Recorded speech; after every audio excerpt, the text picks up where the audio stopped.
All right, so in 8.3, we did what we call reciprocal functions, which are like the simple rational functions. These ones we're going to graph really any kind of rational function and talk about how the asymptotes work and different things like that. So a rational function in general is the form f of x equals a of x over b of x. So we no longer just have a number in the numerator. We could have a whole function in the numerator, whole function in the denominator, so it works like that. So the zero of a rational function, remember 0 is the same thing as x-intercept. So if you're looking for where the graph crosses the x-intercept, it's a good thing to look for.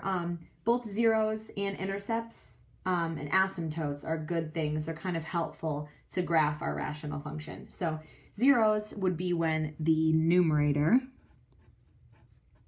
is equal to 0. And we've done that plenty of times. You kind of take your function, set it equal to 0, and that helps you to find your x-intercept. So that's how you find what we call the zeros. And then our vertical asymptotes is going to be whenever the denominator is equal to 0. And we did that with 8.3 as well. Whenever the denominator is equal to 0, you're going to have a vertical asymptote. And then dealing with horizontal asymptotes are a little bit more complicated. They've got these 3 different horizontal asymptote rules that we can follow, and it all depends on the degrees of the numerator and of the denominator. So here are 3 rules. Okay, so rule number 1, if the degree of the numerator, I'm going to write it as shorthand as I possibly can, if the degree of the numerator is greater than the degree of the denominator, in that case, that's something like this first one down here. You've got an x squared in the numerator, whereas you only have an x in the denominator. If that's the case, you have no horizontal asymptote, just like in that picture.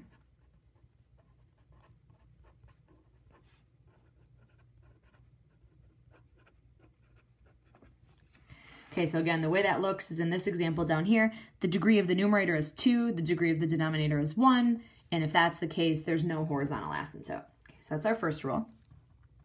Second rule is if the degree of, just a of x, if the degree of the numerator is less than the degree of the denominator, we always have a horizontal asymptote, and in this case, it would be a horizontal asymptote of 0.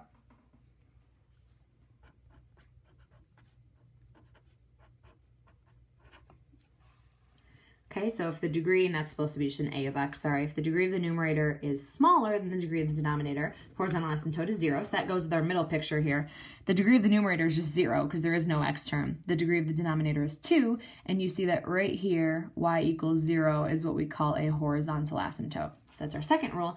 Third rule is if the degree of the numerator is exactly the same. And in this case, it's a little bit complicated. The horizontal asymptote is, we write this as y equals the leading coefficient of the numerator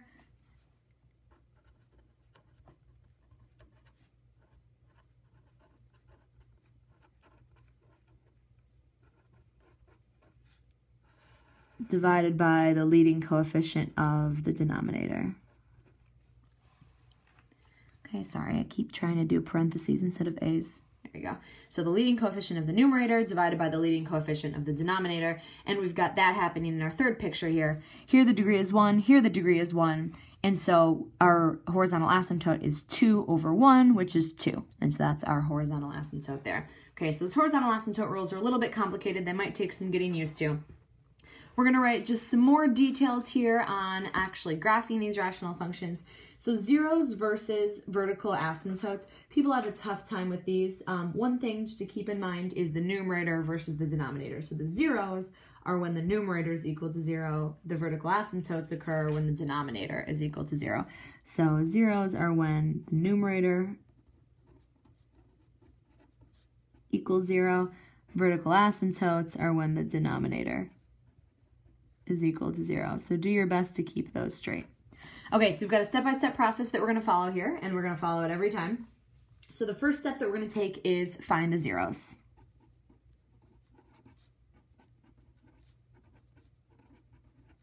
Okay, so these are any and all zeros, x-intercepts that you may have. So that is, again, by taking the numerator and setting it equal to 0. Second step is to draw in the asymptotes, so any vertical or horizontal asymptotes that you may have, and those rules are listed up above. And then the third rule is to draw the graph. So you're going to make a table, plot some points, and draw the graph.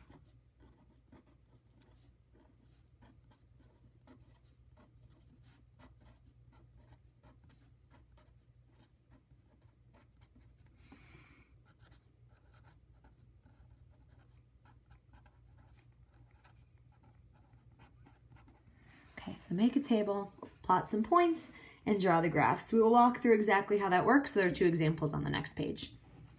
Okay, so this one that we're going to look at, we've got this graph. So we're going to follow our step-by-step process. So step 1 is to come up with any zeros. So we're going to take our numerator and set it equal to 0. So for this specific example, in order to get the x by itself, we would cube root both sides. So we're going to cube root right here, cube root right here. So cube root of 0 is still 0. Okay, so our x-intercept that we just found is x equals 0. Okay, so when we're going to plot, we know this graph is going to go right through the origin just like that. Okay, step 2 is we're going to come up with any and all asymptotes. Okay, so vertical asymptote we're going to get by taking the denominator and setting it equal to 0. So you can see that if we add 2 to both sides, we would come up with x equals 2 as our vertical asymptote. Okay, so we're going to go 1, 2, and plot a vertical asymptote like that.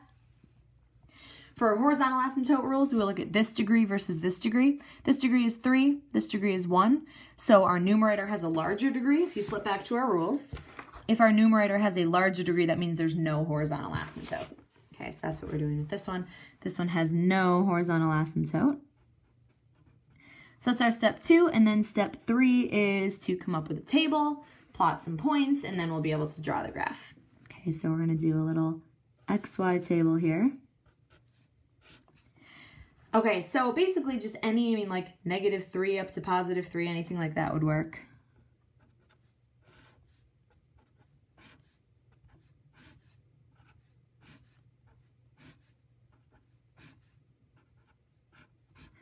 Okay, so if we take these values and then plug them into your function up here. So if I take -3 and cube it, I would get -27 over, and then -3 minus 2 is -5. Okay, so that reduces down, if you plugged it in, reduces down to 5.4. Okay, so that's one point that I can plot. If I plug -2 in, -2 cubed gives me -8 over, -2 minus 2 is -4, so we know that reduces down to 2. -1 cubed is -1 over -1 minus 2 is -3. So that is 1/3. We already know that we have the point 0, 0. That was our origin, that was our vertical, or I'm sorry, our x-intercept right here. 1 cubed is 1 over 1 minus 2, which is -1. So this reduces down to -1. If I plug in 2 cubed is 8 over 2 minus 2, which is 0. So that's undefined. That's my vertical asymptote that I just dotted in there. 3 cubed is 27 over 3 minus 2, which is 1. So this gets plotted at 27. Just so we have at least one more point on the other side of the asymptote, let's plug in 4. Okay, so 4 cubed is 64 over 4 minus 2, which is 2. So that point is at 32. Okay, so let's make sure this is spaced out enough. All right, so let's score these by tens. Okay, so the whole y-axis is going to be done by tens. So let's plot these points. So -3, and then down or up at 5.4 will be about right there. -2 be about right here. -1 and 1/3 is pretty much right on that 0, and then there's our 0 right here. We have 1, -1, right about there. There's my vertical asymptote. Then I have 327, which is right about there. And then 432, just right about there. All right, so what my function is going to do, it's going to come along this way, kind of curve through these points, and then remember, whenever it has a vertical asymptote, it just goes along like that. So that part looks like that. and then I'm going to curve along this vertical asymptote, and then when I hit these points, it's just going to kind of go over to the side there. And you could always plug in more points to the left and more points to the right if you're curious as to why exactly it looks like that.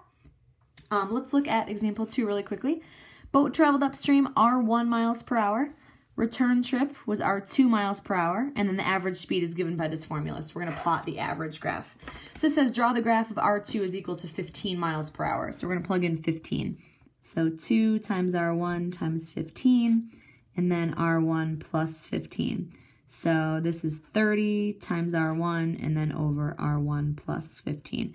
So drawing the graph, we're going to follow the same 3 steps. So step 1, find the zeros. We're going to take 30 R1 and set it equal to 0.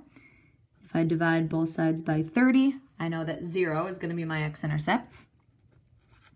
2, I'm looking for asymptotes. My vertical asymptote is going to be when the denominator is equal to 0.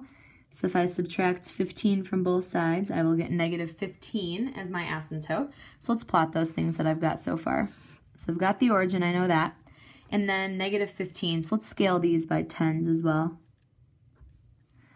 So that is, there we go, negative 15. And then my horizontal asymptote, here this is a degree of 1 and this is a degree of 1. So if they're the same degree, this is the tricky rule here. The horizontal asymptote is what we call the ratio of the coefficients. So my leading coefficient here is 30, my coefficient here is 1. So my horizontal asymptote is 30 over 1, which is 30. So let's scale these by 10 too. So there is a horizontal asymptote at 30. Okay, so now let's make a little table, see what we want to plug in here. So we're going to plug in different values of R1, and it'll give us different values of R. So we know that negative 15 is a vertical asymptote. Let's plug in like negative 30 perhaps. We could also plug in 0, which we know, so we've got that point. And then we could do 15. I don't think we'll need a ton of points here to get a good picture. So negative 30. If we have 30 times negative 30, that's negative 900 over negative 30 plus 15, which is negative 15. You could, of course, plug all these into your calculator. So negative 900 divided by negative 15 is 60. Then if we plug in 15, 30 times 15 is 450, divided by 15 plus 15, which is 30. So this reduces down to 15. Okay, so I have the point negative 30, positive 60. So that's going to be right about here. And then I have the point 15, 15, which is right about there. So this point, remember to kind of hug those asymptotes. This will be like that. And this one, I have 2 points to go through. It'll look like that. Okay, so that's my graph. It actually looks really similar to those reciprocal functions from yesterday. What is the r-intercept? So that's when I'm crossing through this line here. That is at r equals 0. Goes right through the origin. I know that. What domain and range values are meaningful in the context of the problem? Meaning we're talking about traveling at r1 miles per hour, and then we're talking about average speed. It really only makes sense to talk about values that are positive. Only positive values make sense in the context because we're talking about speed, and so we're never going to take on negative speed. All right, so that's it for 8.4a. Remember, we are skipping over 8.4b.